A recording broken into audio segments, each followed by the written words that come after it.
hapo basi. Na nimekubali vile vile, nimepeleka katika baraza la mawaziri ile madeni yote ambayo iko yenu hapa karibu bilioni 7.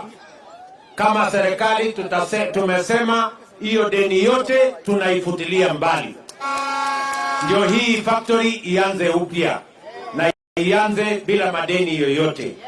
Mnanielewa?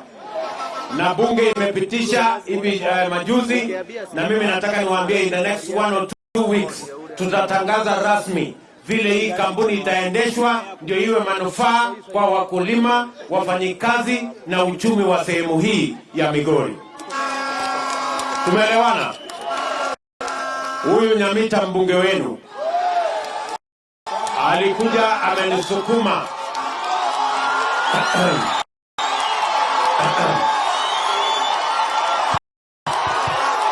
huyu Nyamita ameniambia kuna mahali inaitwa Pinyo Wacho na hawana hospitali ya kutosha.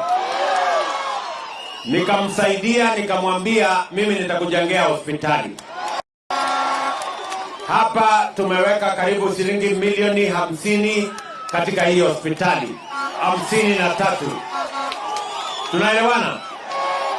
Lakini vile mimi nimekuja nikaona nyinyi mko watu wengi kweli.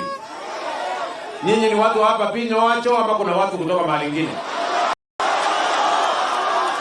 Kuna watu wamewatembelea ama nyinyi ni watu hapa?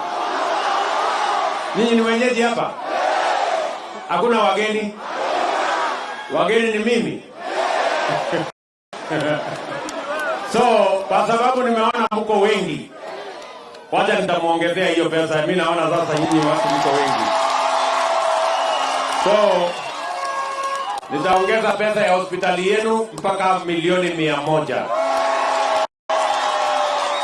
Na nimeongea na gavana wetu huyu Ochila yako.